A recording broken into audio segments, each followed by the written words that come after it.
Welcome to Bipod, where we take you beyond the broadcast. In this episode, we talk to Matt and Jeff, Wildland Firefighters, about their experiences. Hey, thanks for coming in, guys. Let's get your name for our listeners and find out why you're here. My name is Matthew Pence, and I got started fighting fires back, I'd say about 5 years ago when I was incarcerated and got onto a forestry crew. Heard about firefighting through one of the fellow friends in there, and he turned me on to it and basically went out the first day and fell in love with it. It is one of the best things that's ever happened to me because it opened my eyes to, I made poor choices while growing up, you know, and being able to be out in the community or fighting fires kind of helped me open my eyes to doing something that I can kind of give back because of my poor choices and kind of help everybody out, you know, and feel better about making the right decisions in life. So you turned, and this was something that turned your life around then? Very much so, very much so, you know, and it helped pretty much with seeing, you know, you don't have to be who you were, and it helped me with turning everything that I did that was negative back into a positive and being able to, like I said before, give back and be a better person with life. Right on. Okay, Jeff, try to top that. Yeah, not really. Jeff, go ahead. Tell us how you got started. Well, I got started with it. I also as well worked for a forestry service place, and there was an employee out there that had worked for the same company as well. I worked for the same place as Matt. And I went and tried it out one year. I'd always wanted to fight fire my whole life, and so I finally accomplished it, and I love it. I'm gonna make a career out of it.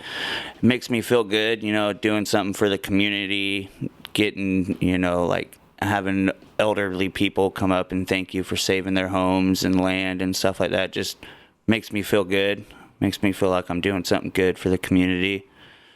So I love it. I'm going to stick with it. What fire was it that you guys were working on this summer? Because they always tend to name them. Have you noticed that they tend to give them that name? Yeah, there's always some weird odd names that they like to throw out. Biscuit Fire. That's the one that stuck out for me because I was like, that's such a weird name. Why would they pick that? I know, every time you go out there and you fight a fire with that name, it makes you hungry. Right. Like I could really use some gravy right now. Exactly. No, this year we started off down in Roseburg, out in Glide. It was called the Cable Crossing Fire. Okay. And then after that, it was the one up in Washington called the Okanagan Fire. And that was basically on the border of Canada in northern eastern Washington area. How long were you guys out for?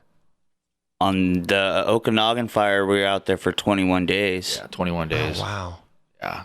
And the cable crossing was give or take 14 to 21 days as well.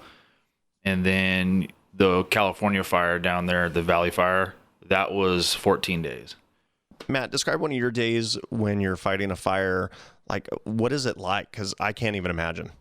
Well, the day starts off at usually 5 o'clock in the morning. You get up out of your tent, kind of go around. Like, we'll choose one person to go around and make sure everybody's awake because obviously you don't have alarm clocks out there. But you set one on your phone or your watch, and you just go around, wake everybody up, get everybody dressed, and then we'll go in formation to where the camp food is set up. Because they have people in the community that come out there, or they'll have like a catering service that sets up a tent and they'll serve food to us, which would be breakfast. And it consists of anything you could think of as far as like hot foods, cold foods. You know, if you're not a hot food eater in the morning, you got cold cereal out there for you. And once you're done eating breakfast, grab your coffee that they have out there. And then the main bosses will go to a briefing. And that's basically where everybody that oversees the fire will give a detailed description of the fire behavior from the night before, or from anybody that's just getting off the fire line, tell you heads up on what kind of snag situations are, hazards and stuff and whatnot. And then you'll go from that briefing and you'll go up to where the fire's at. And basically what I would do in the mornings is I'd get everybody out of the vehicles, get them gathered up, have a briefing on what I'm told by my bosses on hazards and whatnot and what the day's objective is. And then once we're all briefed, we'll get our packs on, get our tools lined out, and basically go out and do our objective for the day. All right. So what's a typical objective then, Jeff? Most of the time it's digging line or just brushing. Sometimes the weather's too bad or the fire's blowing up and there's nothing really you can do to control it. So you just got to buggy up and wait for it to do its thing. Sometimes you can't buggy up. Sometimes you just got to find a safety zone and wait it out. That's crazy. So explain to somebody, because I know for us living on the coast, we have pretty mild summers anyway. It's like, 70 degrees. It's so warm. Right. Now, what are the temperatures like when you're right there fighting the fire? Hot. Jeff almost passed out just going to answer. I would say anywhere between 80 to 100. I mean, there was sometimes it was 105. And you got to wear all your gear. You know, it's hot. You got to constantly have your sleeves down. You can't roll your sleeves up because it's a safety thing. So it gets hot. You got to pack all your waters and stuff like that. What kind of training do you guys go through? Basically, to start off with training, you'll do an in-class course. Basically, you'll do some book work. You'll sit there and watch some videos. And it basically lines out, first and foremost, the safety concerns. You know, how to watch out, what we call watch out situations. It teaches you how to watch out for trees that might be broken and burnt that could fall down and roll. It'll teach you how to watch out for rocks that might be coming loose and roll down on you. And it teaches you how to basically watch out for each other's like body language, because out there for so long, you start to get ran down, you know, not only just physically because it's grueling work, but emotional too, you know, because you're seeing all this destruction from the fire itself. And then you start thinking, okay, well, these people that are losing homes, that can play a toll on people's minds out there, you know, because that's a lot of destruction going on, you know. Like this year, for instance, we've seen a lot of homes burnt down and people lost so much out there. So it kind of, in the class, it teaches you how to semi-deal with that kind of stuff, because that could be really, really hard on somebody. And another thing that we'll do is basically what we call a pack test. And it's just a vest with 45 pounds of weight on there. And you walk 13 laps, give or take, around a track. And you got to do it under 45 minutes. You know what I mean? That just helps build your endurance and see where you're at. You know what I mean? We have what we call a fire shelter. And it's basically, I call it the potato sack, because you look like a baked potato when you're in it. And it teaches you how to crawl into that. And that's your last resort. I mean, if the fire behavior gets too bad, you got to go to a safety zone that we call is basically what is a circle that's burnt out already. Okay. And basically, if it's, it's going bad, that's what you got to do, is you got to pull that fire shelter out and crawl in that and let the fire blow over you. And it takes a certain amount of temperature, and basically it'll blow right over, and you just wait until you don't hear nothing else. And then you can crawl back out of it and whatnot. But it teaches you how to crawl into that if something does go south. Did this happen to anybody this summer? Did anybody get into that extreme condition? Not on our crew per se, but there have been a few crews with different companies that have had to have that situation happen to them down in California. And unfortunately, there were a couple firefighters that did get burnt pretty bad, and a couple that we did lose this year because it was just too bad of terrain and the situation was pretty nasty. Do you guys only work during the day, or is there a night crew as well? We do a little bit of both. It just depends on what they want. Sometimes we could work up to 36 hours straight. Oh, wow. No way. Yeah. And here I was talking about my 6 a.m. to like 9, sitting all day, playing on Facebook. What kind of, do you guys have very much contact with your family or friends while you're out there? It just depends on what kind of service we have. Sometimes, like when we were in Washington, I think we went the first 6 days with no contact, no nothing. So it's like, it just depends on where you are in the mountains. Sometimes you get all the service you want, and sometimes you don't get nothing. So it just depends. Sometimes you don't even have service at camp. You're sitting there, no Angry Birds? No Angry Birds and no Facebook. Oh, man. What is life like? Exactly. Matt, one of the things that you mentioned that I kind of keyed on is you mentioned the behavior of the fire. Can you get more in depth in that? Because that, for some reason, that's not something I really thought about. Yeah. Okay. So fire behavior, for instance, if you go to a fire and it's burning, say, 300,000 acres. Now, it could be all rolling hills and sagebrush. So if you have no tall standing timber at all around you and you're dealing with sagebrush fire, you're dealing with wind factor also. So you can have wind gusts of up to, say, anywhere from 20 miles an hour to up to 70 miles an hour wind gusts. So if the fire's pushing west and then you get a bunch of wind change that's going east, you're going to have that fire behavior, and then sagebrush burns really hot and really fast. It's like flash burning. And so with the fire behavior, we call it, is the wind will switch, causing what we call like a fire whirl. And it's basically like a miniature tornado inside of the fire. And so that's one thing that we have to be, we call watch out situations. And we'll usually post up maybe 1 to 2 people up higher than the crew is. And they'll be with a radio and they'll be watching the wind behavior, and they'll have a compass out and they'll be checking what we call the fire behavior and giving us heads up. Hey, look, the fire's turning east now, or it's going northeast. So we got to watch that behavior of the fire itself. Wow, that's amazing. I never even thought about that. Yeah. How many guys are usually on a team? 20. About 20 guys? Yeah, we got about 20 guys on a crew, and then we also have what we call engine crews also, and there are about 3 guys on each of those crews. How involved do the communities get when you guys are out there fighting the fires? They do a lot, actually. We had so many people in Washington trying to bring us snacks and goodies and food and waters and Gatorades. I mean, even though we had all we can have from the camp and stuff like that, it was just community tried to do everything they could to help out the firefighters, just to show thanks for what we're doing out there. Yeah, one thing that stood out to me a lot as far as the community outreach for us as firefighters, it literally brought tears to my eyes, is when we were up in Washington, we stayed at a hotel for one of the nights because we kept getting moved around to different fires. And the hotel actually had called a pizza joint down there for us to see if they could accommodate 20 people.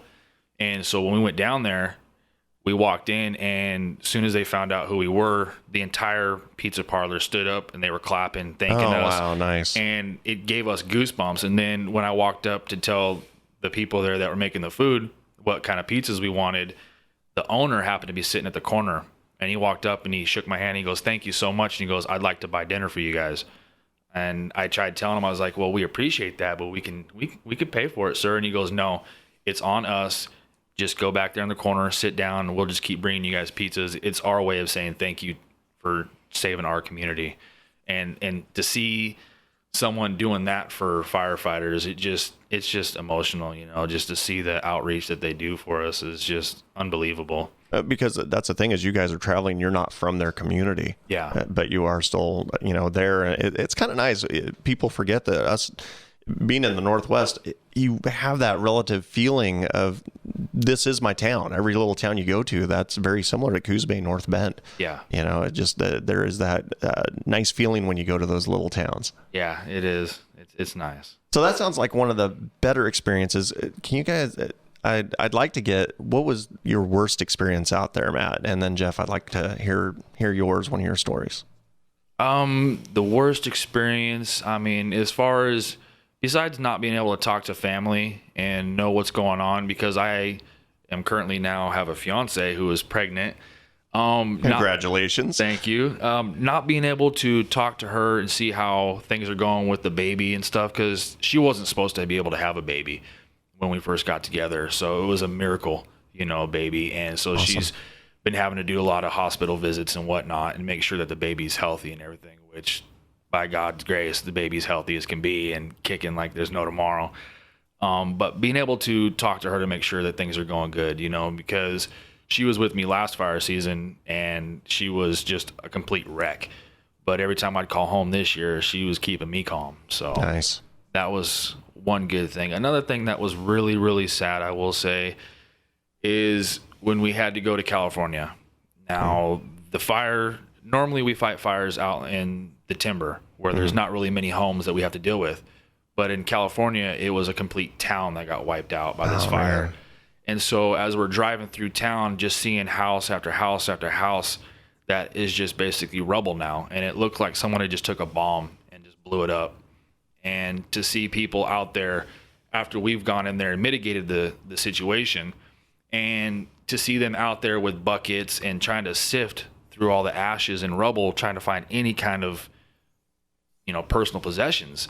Right. It's just sad and heartbreaking, and just sit there, families hugging each other in tears. And it just brings you just to empty. I feel empty at times when I'm sitting there seeing that, because you don't know what to say to them. You can't walk up and just say, good luck or nothing like that, because what luck do they have now? Right. All their homes are gone. So I think that was one of the hard things too for me, was to see the families that had nothing left. How about for you, Jeff?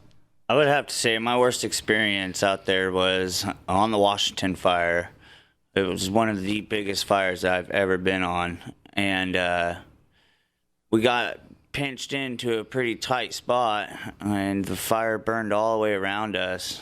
And, that was kind of scary. It was one of the spots where we had no service, no communication, no nothing. So, if something did end up happening that was pretty bad, there's no way of calling home saying what was going on, so having 2 kids and a wife, that kind of scared me, not being able to tell my loved ones bye or whatever. It was one of the things you think about out there. You don't think about what you have until you get into a bad spot like that, and it just makes you appreciate life. And another one was when we were in Roseburg. We did a store stop, and this little old lady came out and just bawling her eyes out because, her home was right by the fire, and she's just crying, telling us, thank you, thank you, thank you, thank you. It just made me think of my mom, because my mom's really emotional like that, and it's just I don't know, it just does something to you. If you have any kind of heart or feelings or anything like that, it definitely shows. Awesome. When you're out there. I don't know, it's weird. Yeah. No, that makes perfect sense to me. I've already mentioned that I can't imagine, and that's why it's nice to have you guys come in and tell us, and that's why we want our listeners to hear this, so that it's such an abstract idea, because it hasn't happened that close to us, other than just we've been able to see it. Right. So it's gotten closer, but we don't think about it because it hasn't happened like that to us.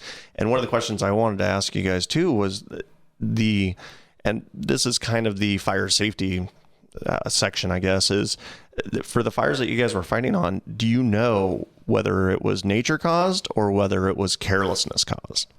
A good portion of the fires that we did fight were nature. A lot of them were lightning strikes, as far as the timber ones that we fought, up in Washington, a lot of that was lightning strikes just out in the middle of nowhere.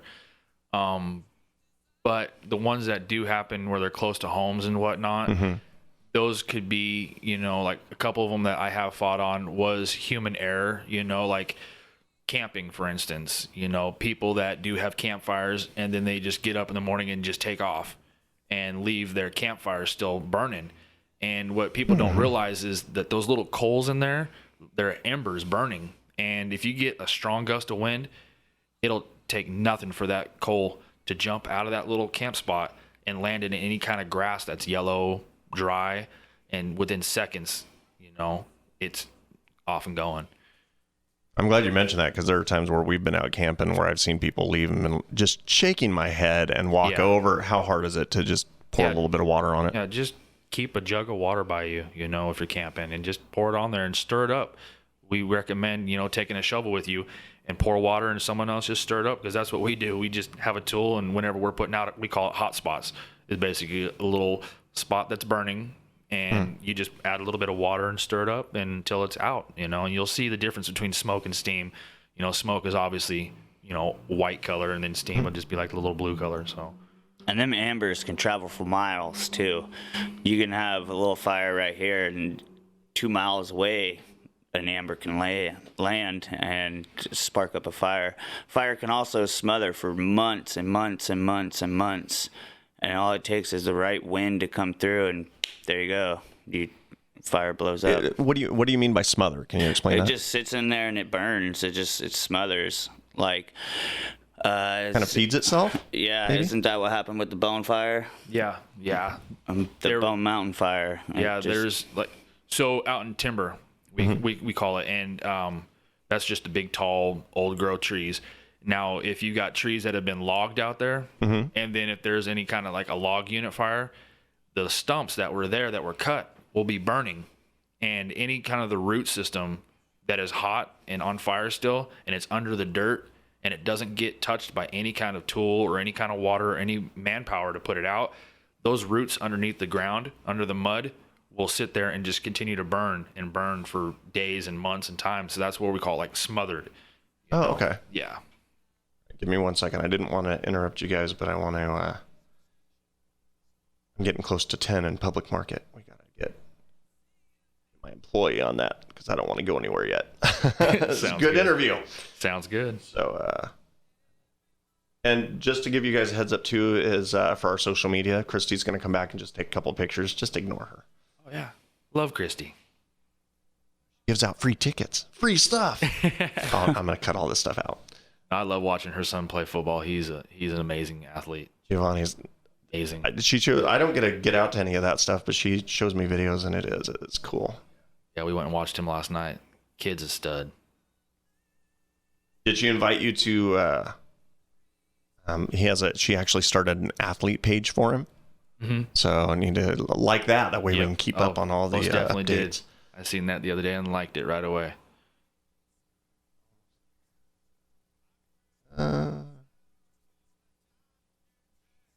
Yes. Okay. Good. Yay. All right. And hopefully he won't be calling or texting me back going, I'm still 20 minutes away. All right. So I was trying to think, well, let's go ahead because, I mean, we are getting to a point where we can kind of wrap up, but I want to talk about, tell me about the service that you guys work for. Okay. The service we work for is called First Strike Environmental. Uh-huh.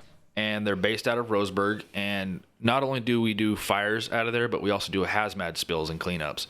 And if anybody who's interested in signing up for firefighting or even hazmat spills, we have a phone number, and it is 541-673-9892.